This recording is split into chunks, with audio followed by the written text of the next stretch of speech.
अब सती के मन में गिलानी हो गई, गिलानी हुई साहब।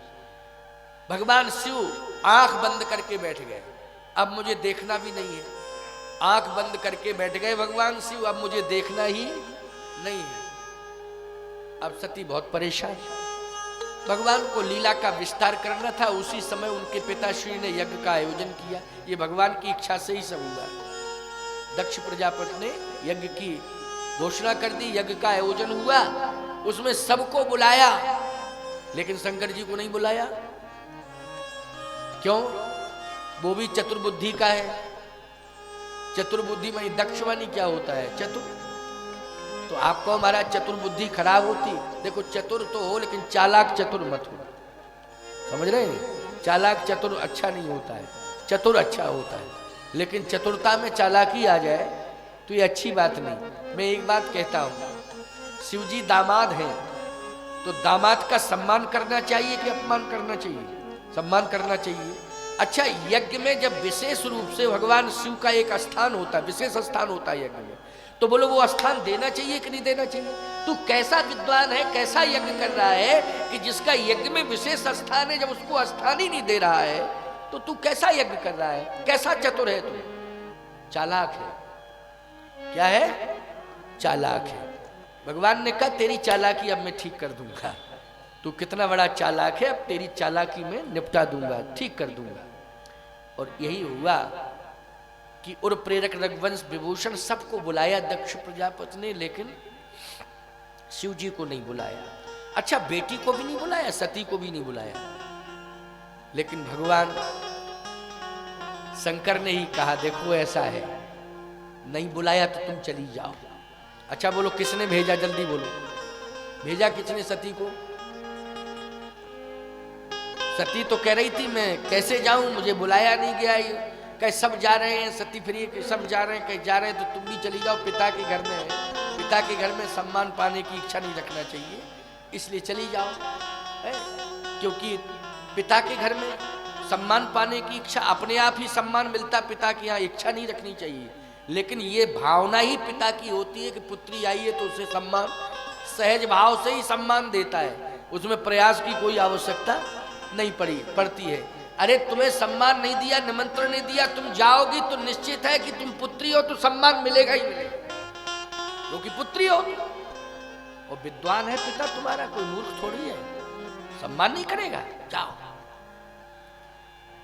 क्योंकि विनाश होना था ना। अच्छा एक बात और बताएं, सती का मृत्यु योग जुड़ गया, मृत्यु योग आ गया था उसका। राम कथा अगर सुनते रहोगे तो एक बात मैं स्पष्ट रूप से कह रहा हूं, मंत्र महामणि विषय व्याल के मैटत कठिन कुअंक भालू। अगर मृत्यु योग भी जुड़ा होगा तो याद रखना राम कथा महामृत्युंजय बन करके आपको मृत्यु से उबारेगा। क्योंकि भगवान शिव ही महाकाल है और महाकाल ही मृत्यु से दूर कर सकता है। और राम कथा भगवान शिव के हृदय में है, तो सबसे ज्यादा प्रिय अगर महाकाल को है तो वो क्या है बोलो संसार में? कथा, राम कथा। और राम कथा से जो जुड़ जाएगा बोलो महाकाल की कृपा अपने आप बिना अनुष्ठान किए हो जाएगी कि नहीं हो जाएगी? अपने आप। लेकिन सती जुड़ी नहीं कथा से तो महाकाल से दूर हो गई, और महाकाल से दूर हो गई तो मृत्यु योग आ गया, और मृत्यु योग आ गया तो महाकाल ने ही मृत्यु के मुंह में धकेल दिया, चली जाओ, क्योंकि वो मृत्यु का स्थान है। और भेजा किसने है? जल्दी बोलो, किसने भेजा है? महाकाल ने ही भेजा। महाकाल ही कह रहा जाओ जाओ। सती चली गई, लेकिन देखा क्या, सती से कोई बोला ही नहीं। भगनी मिली बहुत मुस्काता, वो भी मिली हैं बहनें तो हंसते हुए, उपहास करते हुए। कैसे मिली? उपहास करते हुए। एक बात आपको बताएं, बहनें अगर उपहास कर रही हैं तो अलग बात है, लेकिन कम से कम माता पिता को तो एहसास करना चाहिए कि मेरी बेटी आई है। बहनों की बात अलग है, चलो भाई कोई बात नहीं उपहास, लेकिन माता पिता को ये एहसास करना चाहिए कि मेरे घर में बेटी आई है। लेकिन कोई सम्मान नहीं, कोई स्थान नहीं, बस उसने कहा मरना ही उचित है, अब मरना चाहिए। तो सती आज मरने का संकल्प पिता के यहाँ ले रही है। अगर शंकर जी के यहाँ मर गई होती तो बदनामी किसे मिलती, जल्दी बोलो। शंकर जी को, कैसे महाकाल है ये, अपनी पत्नियों को नहीं बचा पाए, हमें क्या बचाएंगे। फालतू में अनुष्ठान मत करो। अनुष्ठान क्यों, अपनी पत्नी को नहीं बचा पाए तो ये हमें क्या बचाएंगे। इनका अनुष्ठान महामंत्र महामृत्युंजय का हमें क्या बचाएगा, जब अपनी पत्नी को नहीं बचा पाए।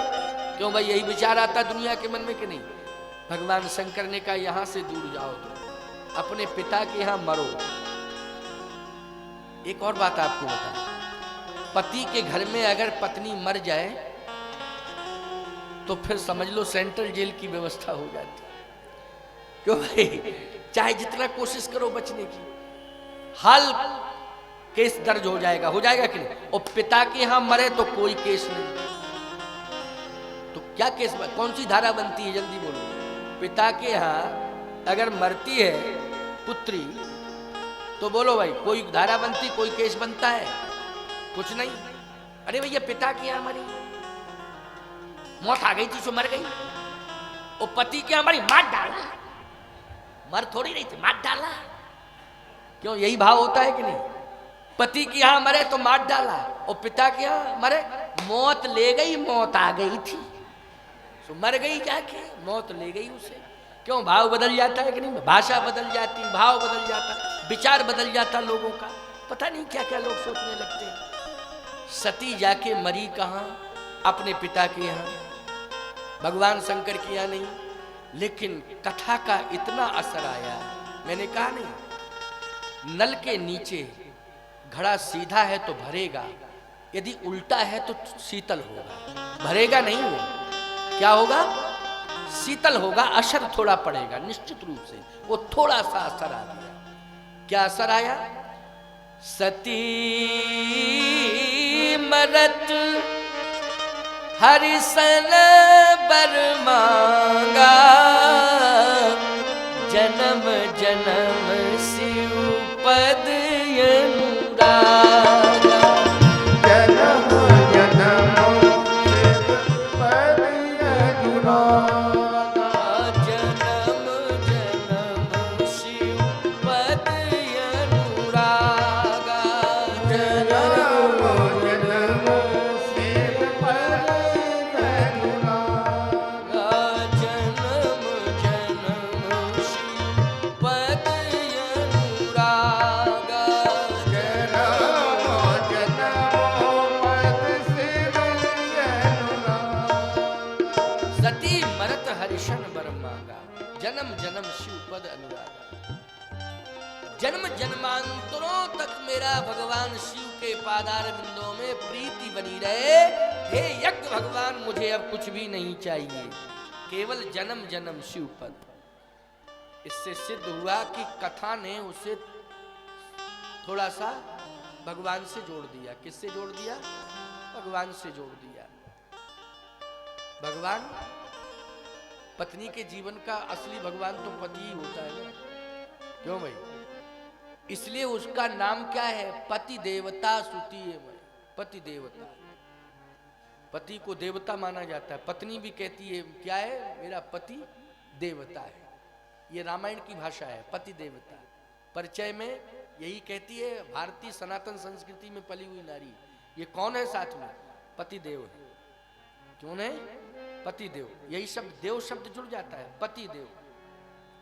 पति से पूछा जाता है ये साथ में कौन, धर्म पत्नी।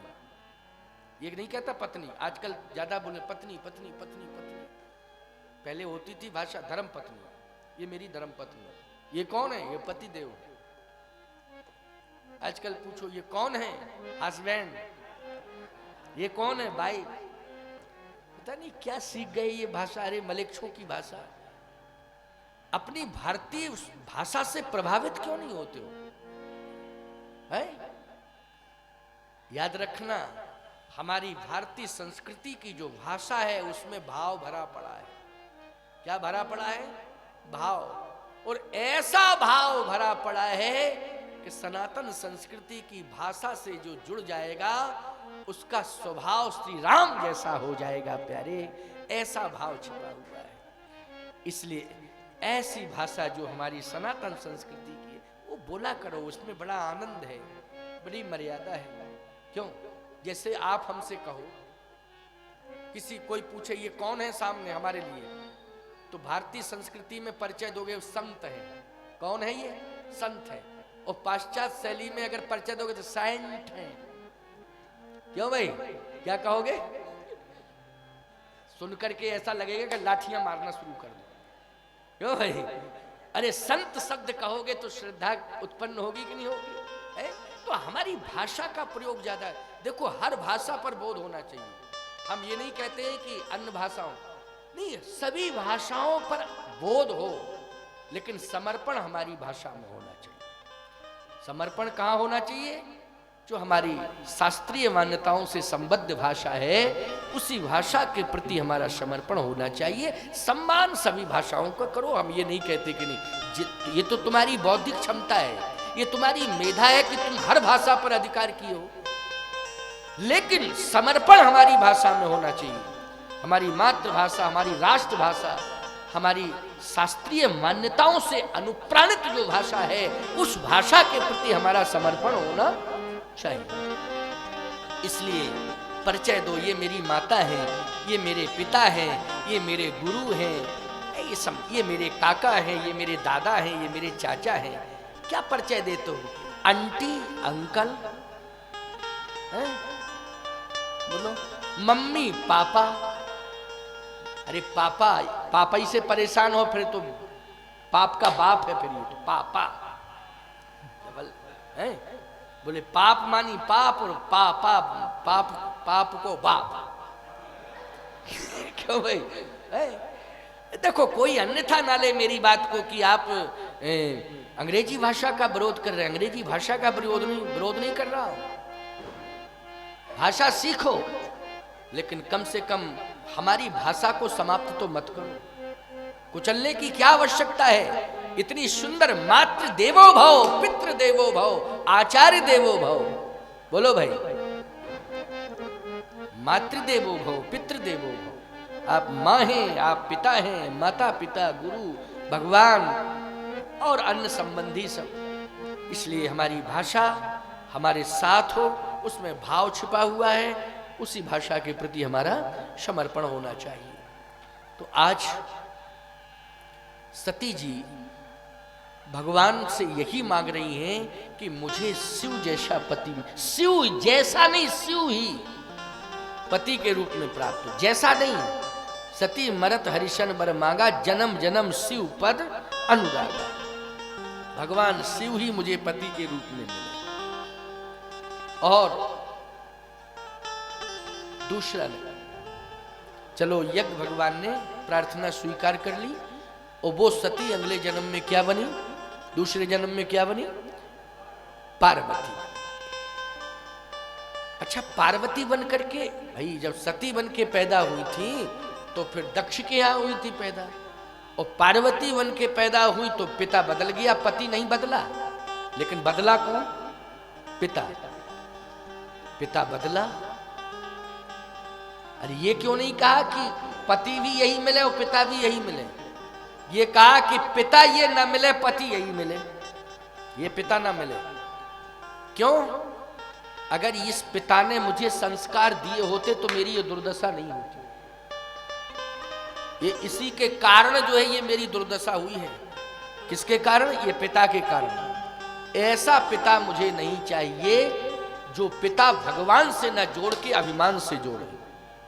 अपनी बेटी को भगवान से न जोड़ करके अभिमान से जोड़े। हमें ऐसा पिता नहीं चाहिए, लेकिन मुझे ऐसा पति चाहिए जो भगवान से जोड़े और स्वयं भगवान से जुड़े। मुझे ऐसा पति चाहिए। ऐसा पति भगवान शंकर है, जो स्वयं जोड़ना चाहता है भगवान से, वो स्वयं जुड़ा हुआ है। ऐसा पति मुझे मिले। आंखों में आंसू हैं सती के। पिता फिर कैसा मिले? यज्ञ भगवान ने कहा कैसा पिता मिले ये तो और बता दो।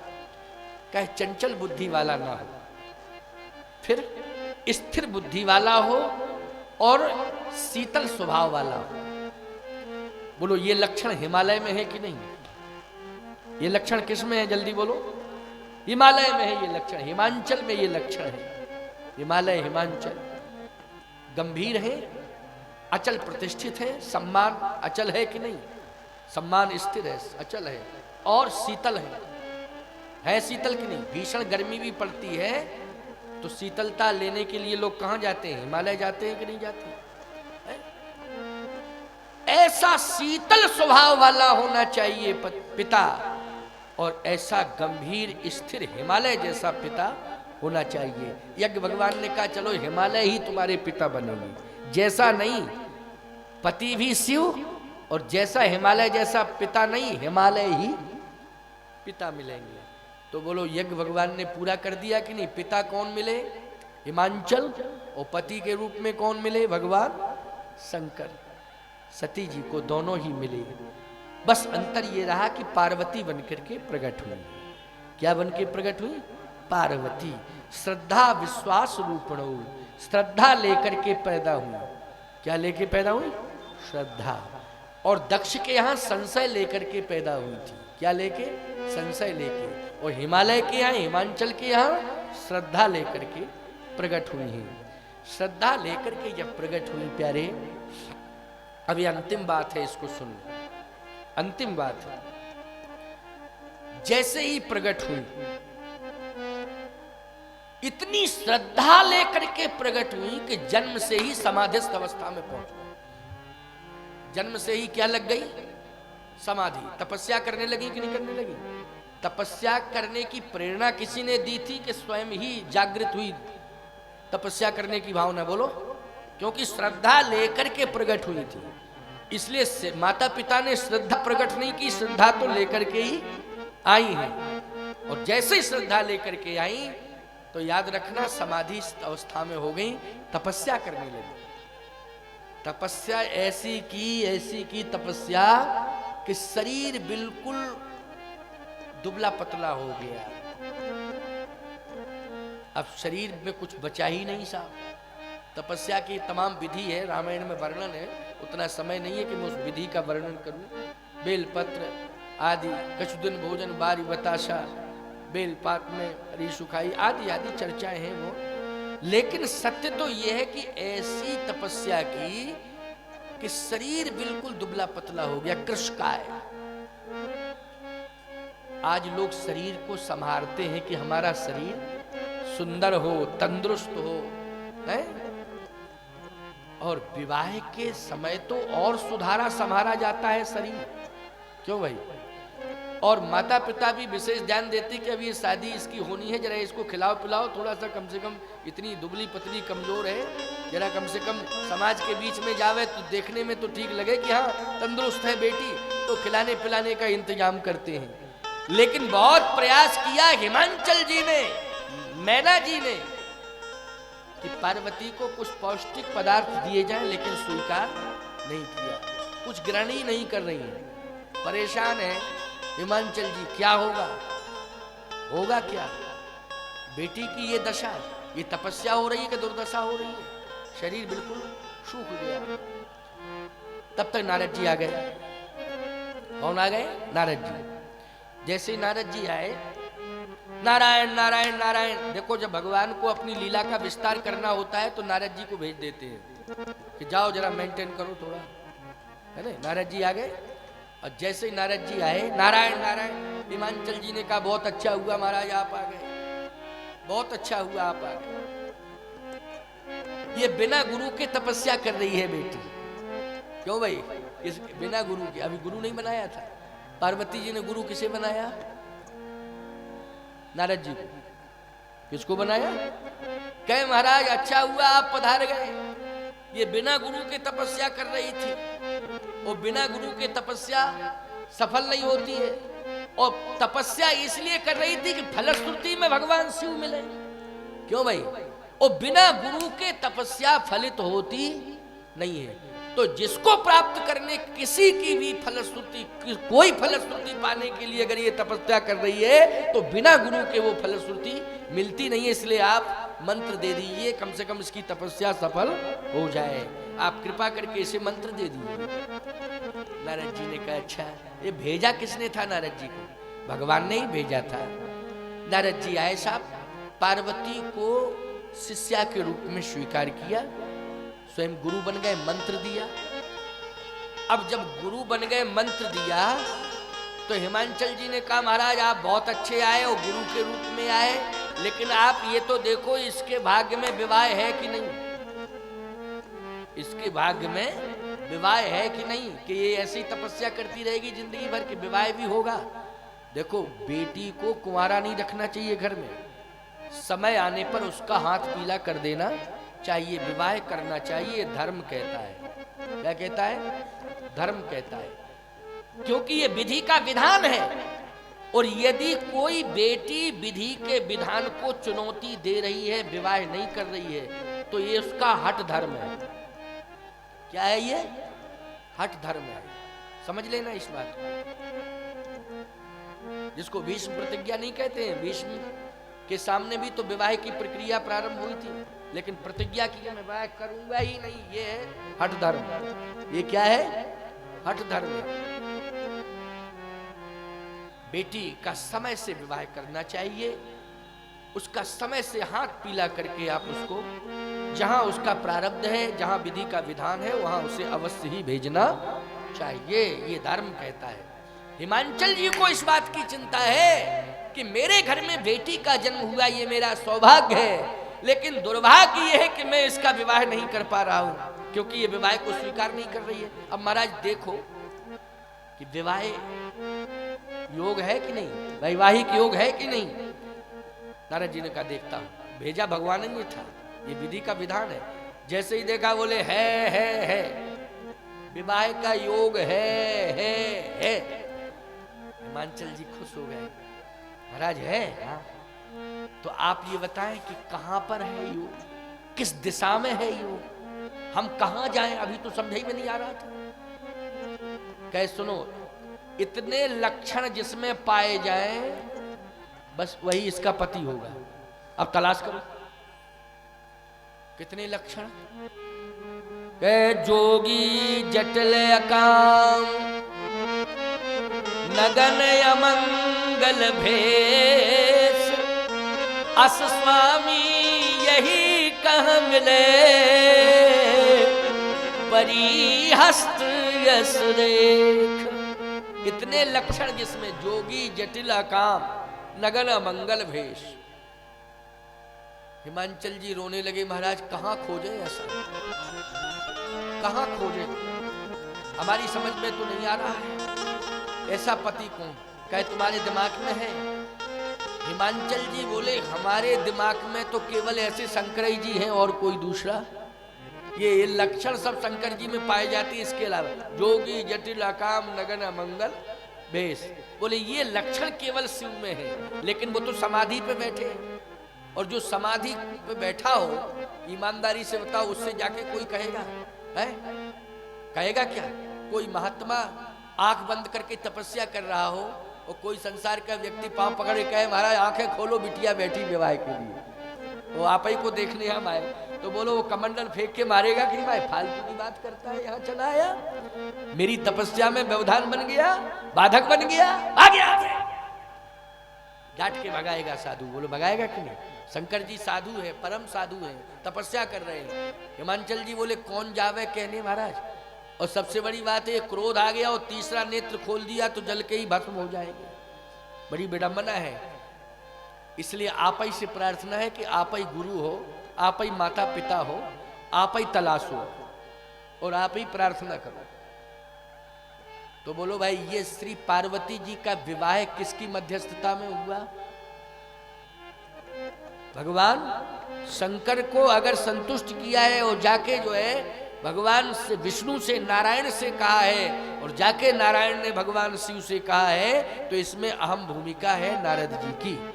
किसकी भूमिका है? नारद की। और नारद जी के प्रयास से फिर नारायण ने भगवान शंकर से प्रार्थना की और तब शंकर नारायण की प्रार्थना सुन करके उस प्रार्थना को बड़ी मुश्किल से स्वीकार किए।